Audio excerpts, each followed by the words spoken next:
Hi guys, welcome back to our channel. ఎలా అనిపించింది మీకు ఈరోజు ఎలిమినేషన్? నిజంగానే షాకింగ్గా అనిపించిందా? నాకైతే కొద్దిగా షాకింగ్గానే అనిపించింది. ముందంత లేదేమో అనుకున్నాను, కానీ ఆ ఇంపాక్ట్ చూసిన తర్వాత మధ్యలో చిన్న చిన్న ట్విస్టులు చూసిన తర్వాత నాకు బాగా అనిపించింది.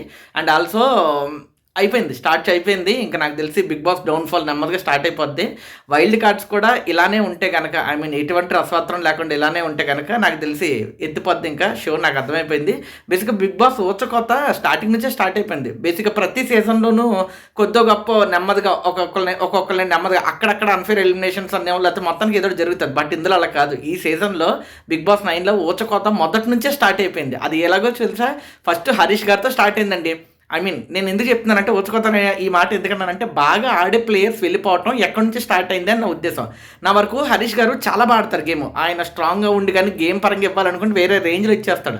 బిహేవియర్ పరంగా పక్కన పెడితే గేమ్ పరంగా చూసుకున్నామంటే హరీష్ గారు వేరే లెవెల్లో ఆడతారు. అసలు చాలా బాగా ఆడతారు. ఆయన ఎఫర్ట్స్ని మించి ఆడతారు. సో చాలా బాగా మాట్లాడతారు. అండ్ ఆయన మాట్లాడే విధానం కానీ, ఆ పంచెస్ కానీ కొన్ని భలే డేర్ అండ్ డాషింగ్ కరెక్ట్గా ఉంటాడు. అలాంటి స్ట్రాంగెస్ట్ పర్సన్స్ కావాలి బిగ్ బాస్కి. కానీ ఆయన బిహేవియర్ వల్ల లేకపోతే వేరే దాని వల్ల మొత్తానికి ఎలిమినేట్ అయ్యారు. బట్ స్టిల్ చూడండి, ఒక స్ట్రాంగెస్ట్ కంటెస్టెంట్ చివరి వరకు కూడా టాప్ 5లో ఉంటాడు అనుకునే మనిషి ఫట్టో. నెక్స్ట్ దమ్ము శ్రీజ. అఫ్ కోర్స్ ఇది అన్ఫేర్ ఎలిమినేషన్ అనుకోండి. ఎవడు ఎన్ని రకాలుగా చెప్పినా ఇది అసలు అన్ఫేర్ ఎలిమినేషనే.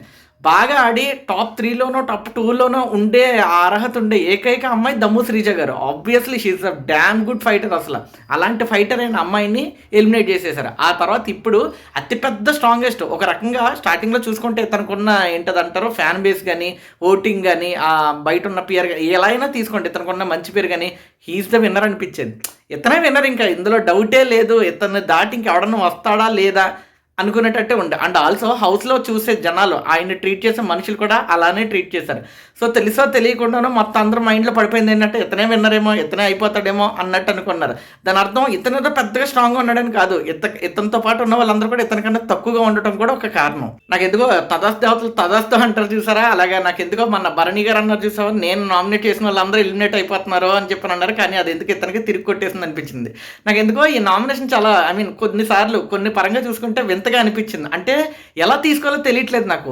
నేను నామినేట్ చేసిన వాళ్ళందరూ వెళ్ళిపోతున్నారు అన్న పర్సన్కే తిరిగి అది కొట్టి నామినేట్ అయ్యి ఎలిమినేట్ అయిపోయాడా, లేదా దమ్ము శ్రీజ గారిని అలా విసిరేసి పడేశారు కదా, సో ఆవిడ వెళ్ళిపోవడానికి మ్యాక్సిమం టైమ్స్ నామినేట్ చేశారు కదా, ఆ కర్మ అనేది బూమరాంగ్లా తిరిగి వచ్చి కొట్టి ఏమన్నా కొట్టిందా, అలా ఒక ఆడపిల్ల ఏడుపు అలా వచ్చి ఏమన్నా తగిలిందా తెలియట్లేదు. కనీసం పవర్ అస్త్ర కూడా ఆయన్ని సేవ్ చేయలేకపోయిందా, పవర్ అస్త్ర వచ్చినప్పటికీ కూడా ఆ బ్యాడ్ లక్ అలా కొట్టేసిందా అనేది అర్థం కాలేదు. అండ్ ఆల్సో ఒక పర్సన్ లాస్ట్ వీక్ ఒక పర్సన్ వచ్చినప్పుడు అన్న మిమ్మల్ని లోపల ఉంచాలని అనిపించట్లేదు నా బాండింగ్ వల్ల అని చెప్పని అన్నారు కదా, దానివల్ల అనుకోవాలని నాకు అసలు నిజంగా అర్థం కావట్లేదు.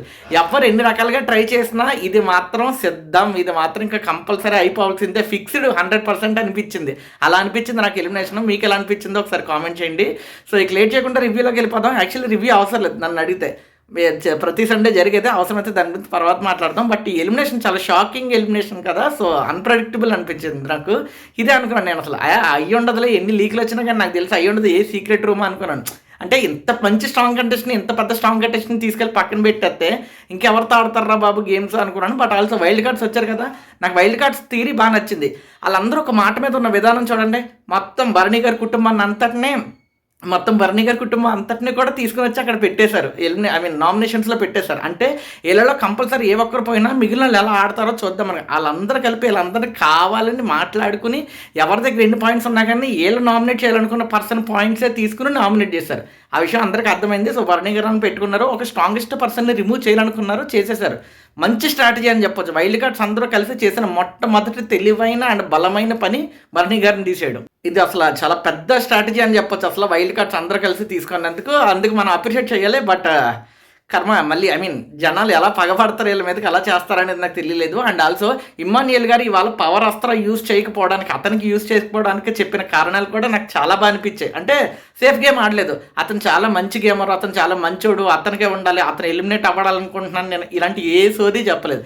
చాలా క్లియర్గా చూసిన 6 వారాలు బట్టి నాకు రాముదే కరెక్ట్ అనిపిస్తుందని చెప్పి చాలా క్లియర్ కట్గా చెప్పేశాడు. నాకు విషయం బాగా నచ్చింది. యాక్చువల్లీ రివ్యూ పరంగా వెళ్దాం కన్నా ఒకసారి ఇలా వెళ్దాం. అసలు భరణి గారు ఎలిమినేట్ అవ్వడానికి కారణాలు ఏంటి ఒకసారి ఫస్ట్ నుంచి మాట్లాడుకుందాం. నెంబర్ 1, ఆయన మొహమాటం. దేనికైనా సరే అంటే చాలా స్ట్రాంగెస్ట్ పర్సన్ అని చెప్తాడు, కోపం వస్తే గట్టిగా అరిచేస్తాడు. సంజన మీద మన గట్టిగా అరిచేశాడు, వినండి అని చెప్పని చాలా గట్టిగా అరిచేశాడు. కోపం వస్తే మొత్తం కట్టలు తెంచుకుని విజృంభణ చూపించేసే అంత మనిషి, కానీ మొహమాటం. కూతురు దగ్గర మొహమాటం, చెల్లెల దగ్గర మొహమాటం, పక్క కంటెస్టెంట్లకి ఏదైనా చెప్పాలంటే మొహమాటం, కోపాన్ని చూపించాలంటే మొహమాటం, ఏం చెయ్యాలన్నా కానీ ఒక రకమైన మొహమాటం అనమాట.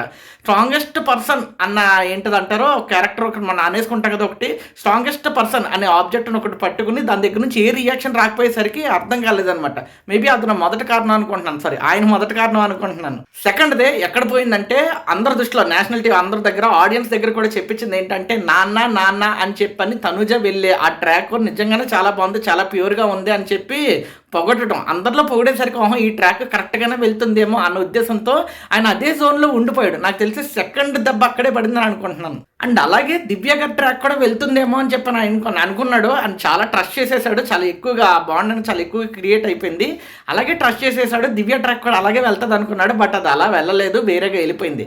అది వేరేగా వెళ్తుంది అని ఆయనకు తెలిసినప్పటికే ఆయన చాలా డీప్లోకి వెళ్ళిపోయాడు, చాలా లోపలికి వెళ్ళిపోయాడు. సో ఇంకా చేసేదేం లేదు. అందువల్లే ఎంతమంది ఎన్ని రకాలుగా ఎంత గట్టిగా నొక్కి ఒక్కి చెప్పినా కానీ మార్చుకోలేకపోయాడు. మేబీ ఇది కూడా ఒక కారణమేమో అనిపించింది నాకు పర్సనల్గా. అతి ముఖ్యంగా అనిపించింది ఏంటంటే బేసిక్గా ఇతను విలన్ రూల్స్ ఇవన్నీ చేస్తున్నాడు కదా, ఇతను గట్టిగా కోపం తెచ్చుకుని ఒక పర్సన్ మీద వెళ్ళి పడితే అసలు అది వేరే లెవెల్లో ఉంటుంది. అసలు ఇతను ఉగ్ర రూపాన్ని ఇతను కోపాన్ని ఎప్పుడు చూపిస్తాడబ్బా అనుకున్నాను. సో నేను పర్సనల్గా వెయిట్ చేస్తాను అనమాట దానికోసం. ఈ పర్సన్ అంటే ఇప్పుడు శ్రీజ కానీ మొన్న ఎత్తిసిరేసే విధానం టాస్క్ విషయంలో చాలా రెబల్గా అదే బోల్డ్గా చాలా దారుణంగా ఆడతాడనమాట. అసలు చాలా అదొక వైలెంట్ నేచర్లా ఉంటుంది అసలు ఒకసారి. సో అలాంటిది ఏదైనా చూపిస్తాడేమో, ఓవర్ ద బోర్డ్ వెళ్ళి ఏదైనా చేస్తాడేమో, అది అతని పవర్ని ఇంకా పెంచుతుంది కదా అనుకున్నాను.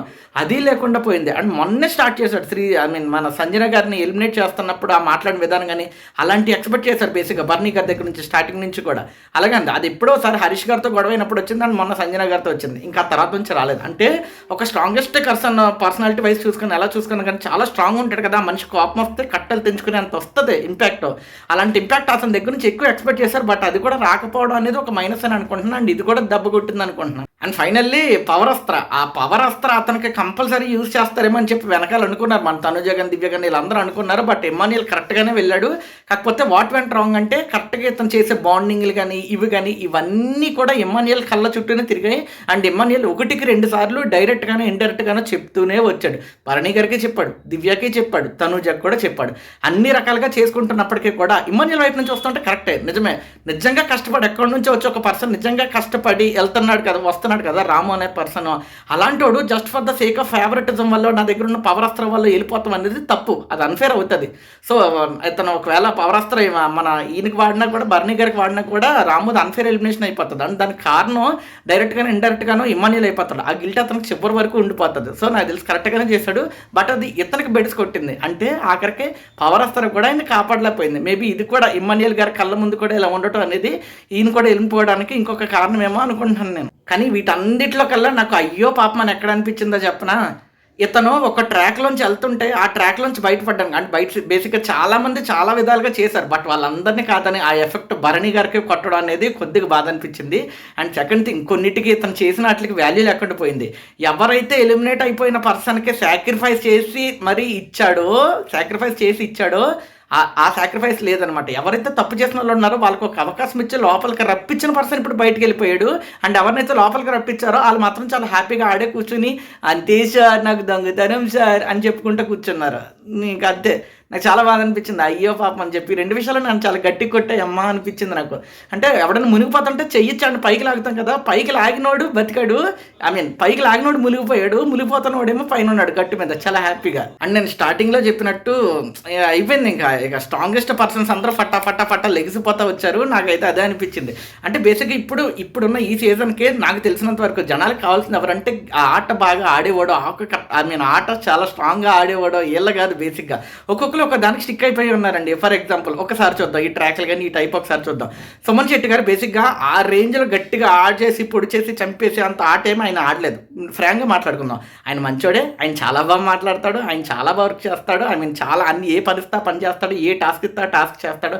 అతనున్న పరిధిలో ఆ లిమిట్ని దాటి మరీ చేస్తాడు. అద్భుతం అసలు ఆ ఎఫర్ట్. కానీ హరీష్ గారు పెట్టినట్టు పెట్టగలరా? కానీ దమ్ము శ్రీజ గారితో పెట్టినట్టు పెట్టగలరా? కానీ భరణి గారిని మించి ఆడగలరా?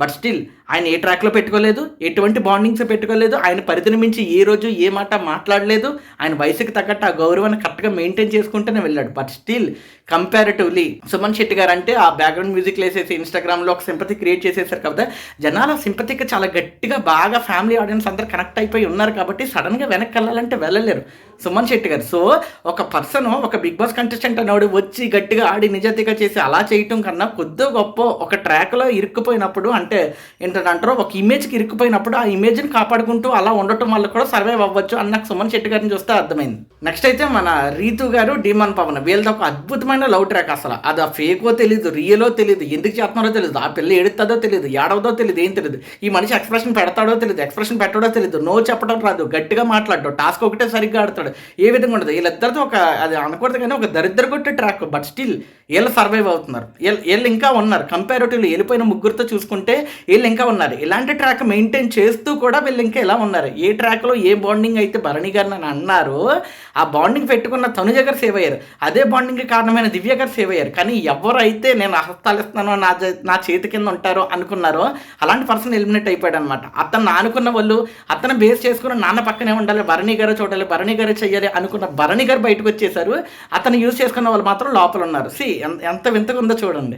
ఆఖరికి తనుజ గారు నాన్న ట్రాక్ వర్కౌట్ అయ్యి తనుజ సేవ్ అయింది, దివ్య గారికి అన్న ట్రాక్ వర్కౌట్ అయ్యి అన్నదో ఏమో తెలియదు కానీ దివ్య గారు సేవ్ అయ్యారు. అంతెందుకు దరిద్రానికి దరిద్రం లీస్ట్లో లీస్ట్ వేసుకున్న ఆఖరికి అడ్డగొడ్డుగా మాట్లాడి నోటికి ఎంత మాట వస్తే అంత మాట్లాడి ఎంత చండాలమైన పని చేయాలో అంత చండాలమైన పనులు చేస్తూ అడ్డమైన దొంగతనాలు చేస్తున్న సంజన గారు కూడా లోపలే ఉన్నారు. కరెక్ట్గా ఆడి నిజాయితీగా ఆడి బాండింగ్స్కి స్టిక్ ఆన్ అయ్యి సడన్గా మారిపోతుంది, నా క్యారెక్టర్ మారిపోయినట్టు కదా అనుకున్న పర్సన్ మాత్రం ఈరోజు బయట ఉన్నాడు. నాకు ఎంత ఇవన్నీ కాంటాక్ట్ చేసుకుంటే ఇవన్నీ రీకలెక్ట్ చేసుకుంటే అయ్యో పాపం అనిపించింది. బట్ ఇంకేం చేయలేం, ఎక్కడితో అయితే అయిపోయింది. నాకు ఎందుకు అనిపించింది ఆట ఏమన్నా మారిపోతుందా, లైక్ అయిపోయింది. ఇంకా వైల్డ్ కార్డ్స్ అందరూ ఒక మాట మీద ఉండి ఒక టక్క చెక్కుకుంటూ వచ్చేస్తున్నారు. రమ్య సూపర్ పవర్ అసలు మామూలుగా కాదు, మాధురి గారు వేరే లెవెల్ పవర్ అసలు. ఆ నోటి దురుసు అనేది ఒకటి పక్కన పెడితే వేరే లెవెల్. గౌరవ్ మన శ్రీతేజ ఎవరు అతను సాయి వీళ్ళందరూ కూడా సాయి గారు కొద్దిగా తక్కువే. సో వైల్డ్ కార్డ్స్ అందరూ కూడా వేరే లెవెల్లో ఉన్నారనమాట. ఇప్పుడు వీళ్ళకి ఏదైనా గేమ్ పడితే ఫట్ట మంచి ఫైర్ మీద ఆడతారనమాట. ఫిజికల్గా చూసుకున్న మెంటల్గా చూసుకున్న చాలా గట్టిగా చాలా స్ట్రాంగ్గా ఉన్నారు వాళ్ళు.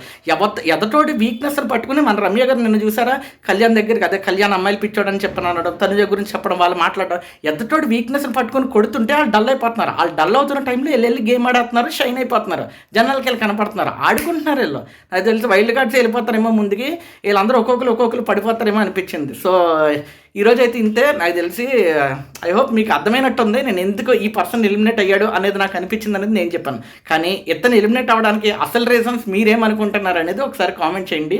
అండ్ ఆల్సో నెక్స్ట్ ఎలాంటి స్ట్రాంగ్ పర్సన్ ఎలిమినేట్ అయితే బాగుంటుంది అనేది కూడా కామెంట్ చేయండి. That's it for today. ఈ వీడియో మీకు నచ్చితే లైక్ చేయండి, మీ ఫ్రెండ్స్ అండ్ ఫ్యామిలీకి షేర్ చేయండి. ఇలాంటి వీడియోస్ డైలీ రావడానికి ఇప్పుడే సబ్స్క్రైబ్ చేసుకుని బెల్ ఐకాన్ క్లిక్ చేయండి. This is J signing off from now to talks. Thank you.